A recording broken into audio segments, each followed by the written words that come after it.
Wow, thank you, Alexandra. Thank you, Larry. Thank you, Nora. Thank you, Dina, Toby. Wow, Tony, Kate, Lavin for being here. This is the wonderful thing about an assignment like this, and I say assignment because, well, of course you get this letter that says, would you please introduce Yoko Ono? And I actually felt my heart sort of do that, you know. It was, wow, I didn't really understand quite, I mean, I've always known how much I admired her, but to be asked to go into one's own thoughts and feelings about this artist was really profound. I was almost in tears, and I pulled out all the books in my bookshelf, and many of them written by Alexandra, and Christy Isles, and John Hendricks, and people who followed her work so closely.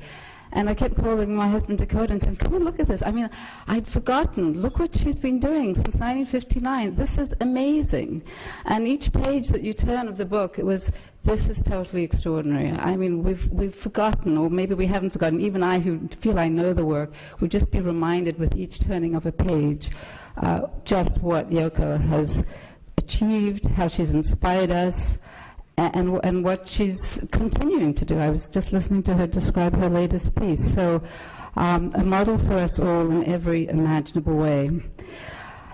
I also had to think a little bit about last year and Toni Morrison's conversation here, and how we all went totally silent for the entire time that she spoke.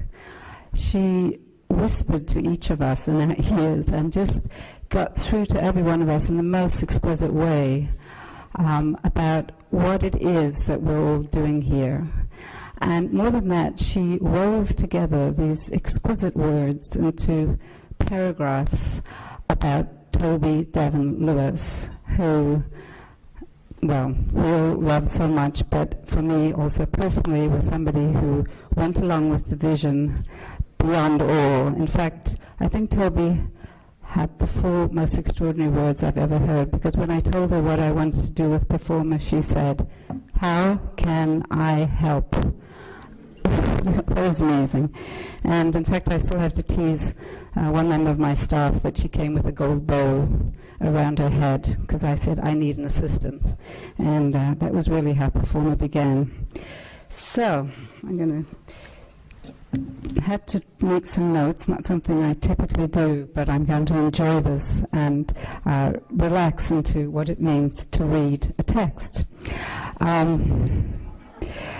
So I didn't, in fact, wonder what I was going to say about Yoko in this environment, because Yoko just has to stand up and say it herself, and I just felt there was nothing much I could add.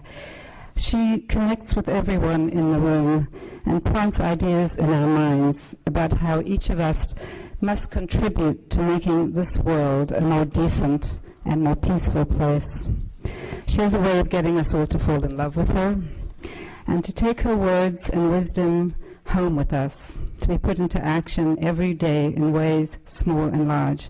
I know I have quite a few of those Ono cord flashlights at home that I actually do press from time to time and think of Yoko. And I also have a collection of black and white buttons that say Imagine Peace in 25 languages, and I think you have some of them on the table. As an art historian, of course, I'm used to give lectures in a dark room in front of slides and videos.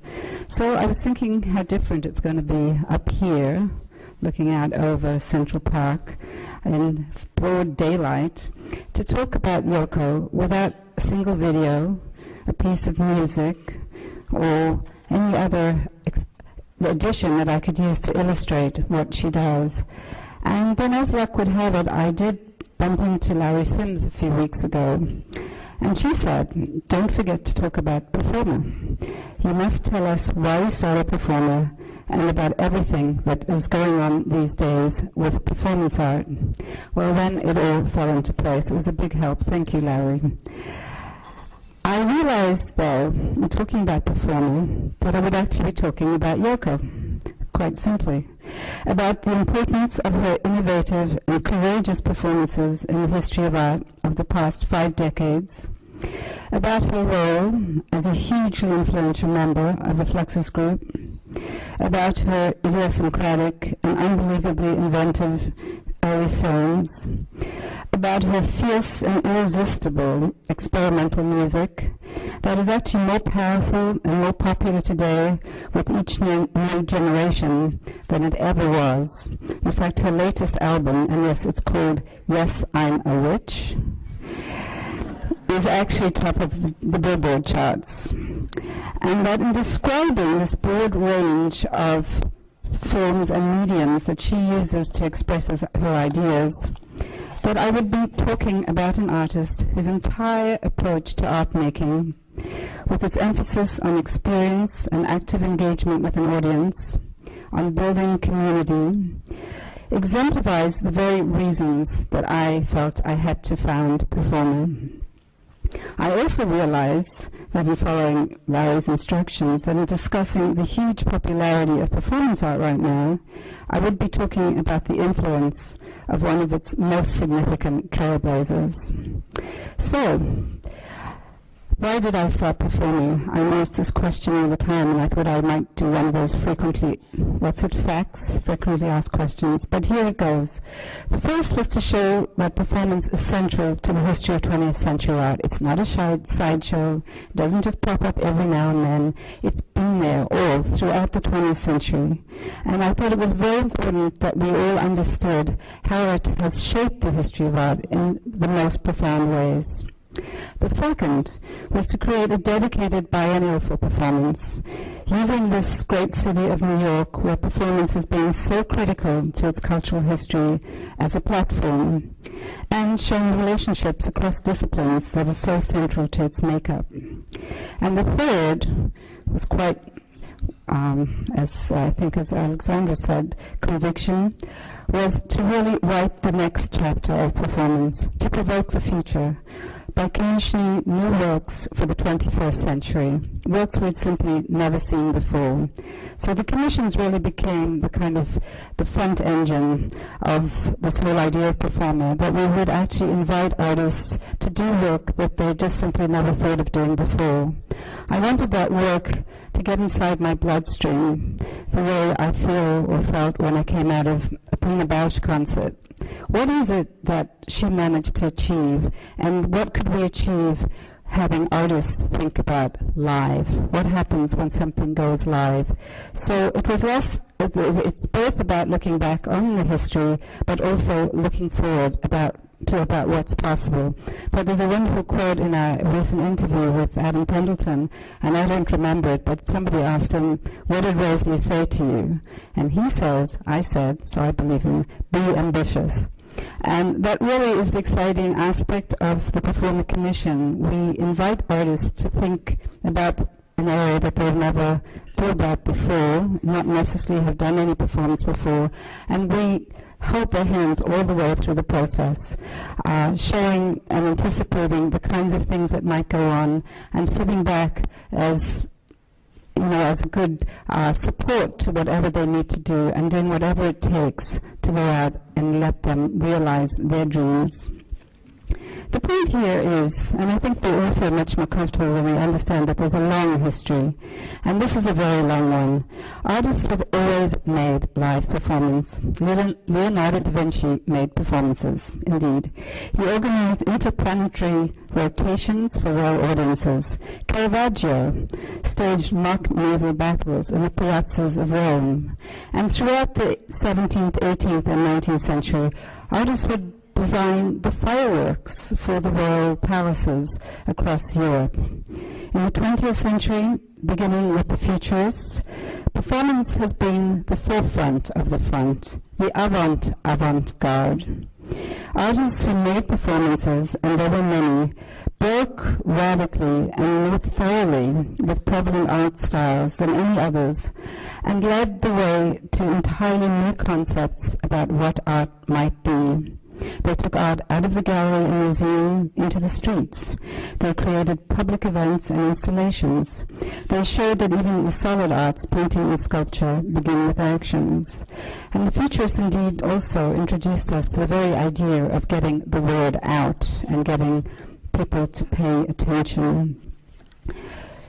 They also showed performance to be a form that could simultaneously carry more layers of meaning, emotion, ethics, and politics than any other, as Yoko did in her riveting and groundbreaking and heartbreaking piece, Cut Piece, which she performed so courageously, seated alone on stage in the Menshi Hall in Kyoto in July 1964, allowing the audience to cut off her clothes, one slip at a time, using a large pair of scissors, terrifying idea, placed on the floor beside her to do so, was the equivalent of handing over to others her welfare and her dignity.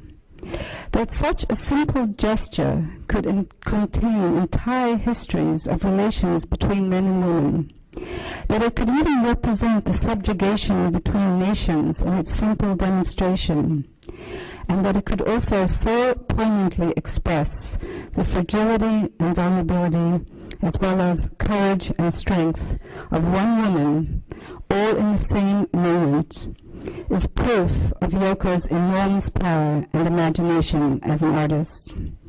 Cut Piece is a timeless opus, Yoko, and it shows the ongoing influence of your body of work on the history of art and culture. Performer then would bring this history to life in the most inspiring and profound ways. I wanted to think of performer as a kind of three-dimensional diorama of history. How could we really speak across generations, excite a very young generation, excite and bring back to life so many people who were kind of stepping outside of that art world because they felt it didn't have something to do with their own times. Performer would be a museum without walls. It would make the present past, past present, and the present more deeply felt for being connected to the adventurous and radical precedents of earlier times. It would provide context and clarity for historic reconstructions. In fact, as part of the first biennial, Performer 05, we included Yoko's ladder piece, in which the viewer is invited to climb a white ladder and peer through a magnifying glass to discover the tiny word yes, printed on the ceiling, that she first presented at the Indecca Gallery in London in November 1966. The Performer Biennial would focus on providing the ultimate experience for the artist and for the viewer. It would be curated not by one or two or even three curators, but by 20 or 25 curators, as we did with Performer 09. And it would take place in institutions, cultural and educational institutions, and venues throughout the city. It would be unique among biennials anywhere in the world, in that it would incorporate many disciplines: dance, music, film, poetry, graphic design, architecture, and even the culinary arts, because all of these share conceptual and intellectual and even kind of moral, I would say, borders with the visual art world. And above all, it would be about the city of New York. Programming would consciously animate the entire three-dimensional grid of our town, its pavements, subways, and skies. Performer would take into account the movement of people through the streets of New York, shifting focus and function, and planting new memories uptown, downtown, across town, showing cultural activism as a form of radical urbanism and renewal. And this was something I think that we all felt after 2001, 9/11, but there was a nervousness about going out in New York, and I don't think we felt we owned the city for quite a while after that horrific experience. Somehow Performer seemed to have people back on the streets again. In fact, one of my most thrilling moments was being on the Lower East Side somewhere and seeing a bunch of people without really hard-to-read maps. We're trying to do better maps, but it was a map, and they were all sort of crowding around on the corner saying, how do we get from here to here to here to here? And I thought, yes, that's the Performer map. That's the Performer crowd. I had no idea who they were, but there they were, finding their way through the city. I also want to point out that the idea for the biennial came to me in 2004, at a time when I think just about all of us in this room noticed that the art world had become a bit too grown up, a little too staid, perhaps, too top-heavy. Everything seemed to be filtering down from above. Museums and galleries and corporate funders with their marketing and advertising departments seemed to be claiming our territory. And they seemed to be driving the conversation about art. I found myself missing the New York that I knew when I came to live here in the mid-70s, when ideas bubbled up from the bottom, when it seemed that we owned everything below 14th Street. Remember that? When there was still a downtown, not there anymore. In fact, in those 2004, 2005 years, when the market was bubbling along at such a brilliant rate, articles kept popping up in the New York Times and elsewhere saying New York has lost its edge, and that the center of gravity in the art world had shifted to London, Berlin, Shanghai. I would have nothing of that. I was not moving to Berlin or Shanghai, and I didn't know anyone who was either. Hence, performers set out to bring together the brightest and most adventurous creative minds in this town, to harness their extraordinary energies in order to make the city radical once more. So in 5 years, with 3 highly successful biennials behind us, we feel that Performer has been a wonderful collaborative effort of many, many individuals who make this city the vital intellectual and cultural capital that it is. And we are excited that we have all together accomplished much. In fact, many of our co-conspirators are members of ArtTable, of course, and Pastor Thelma Golden. And again, we have Toby Devon Lewis to thank for making Performer possible, and Jeannie Greenberg Raritan, who I'm thrilled to announce has recently been named the chair of the board. Performer 09 last November, a couple of figures. I think they're good to know. I was at a talk the other day and somebody said $4 billion that the art world brings to New York, and I thought it's important to throw in figures because they're interesting. 180 artists. We commissioned 12 extraordinary new productions, premiered another 6, presented at work at more than 87 venues, 6 educational institutions. We designed and built a performer hub in the new Tom Main building in Cooper Union, which will be the model for future architectural projects. And we welcomed more than 40,000 visitors, local and international. Jerry Saltz of New York Magazine was kind enough to call Performer a gift to New York, and we humbly thank him for his words. We also hope to keep on giving. Performer succeeded in creating excitement and appreciation for live art in the highest places. Museums are establishing performance art departments. Panels and symposia on the subject are taking place regularly at universities, and articles in major newspapers, as Alexander pointed out, are tracking its development and debating its meaning and importance. The general public is experiencing performance firsthand and is actually marveling at what it does to their minds and how it raises questions for them about themselves in relation to others, and their understanding of art and of the world. We feel excited that performance is raising the level of conversation and expectation around this rich and always provocative material, and we also provide historic reference and highly considered expertise when anybody calls and wants to know how to produce something quickly for very little money. Performer's website, another interesting fact, received 3 million hits during Performer itself, and the network of people whom we reach on a daily basis continues to grow. Similarly, the debt that this new generation of performance artists owes to Yoko's work over the years cannot be overestimated. Even if sometimes it is not fully understood by the artists themselves, I'm sure there's some young artists out there making photos of people's buttons and thinks they're inventing the wheel, but we will tell them they aren't.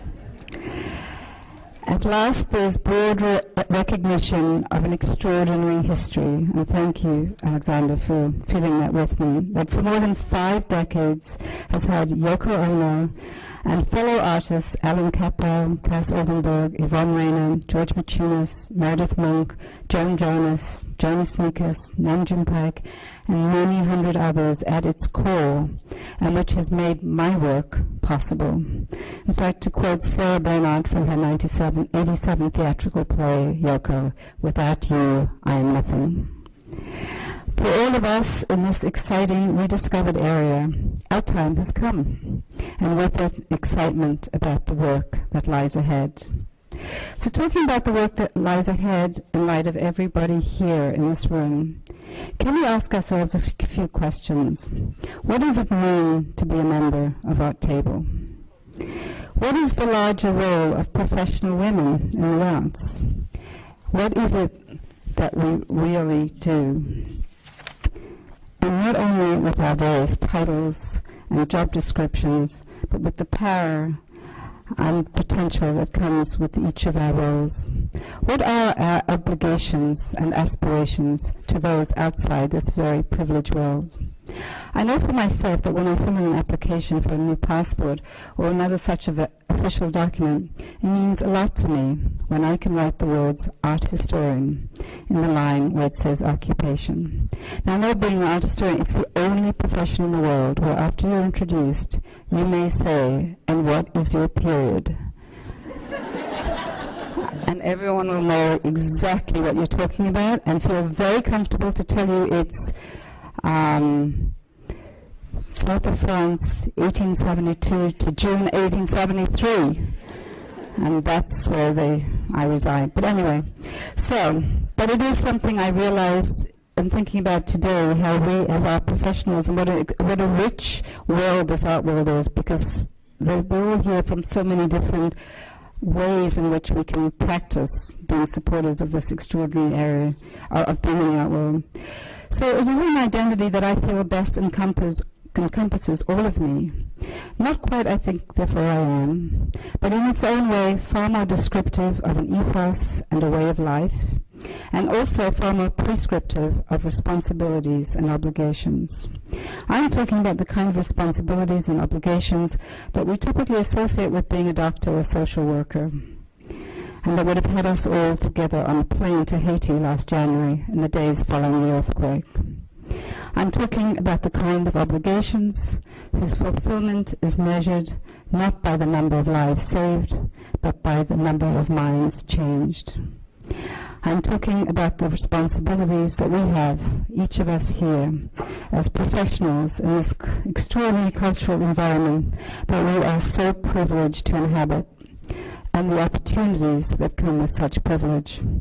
And here I have to bring in a personal note. I feel it's important to tell you.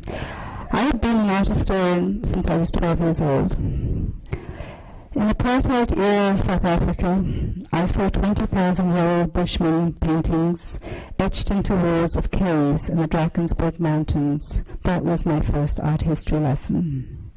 In wonder, you can imagine.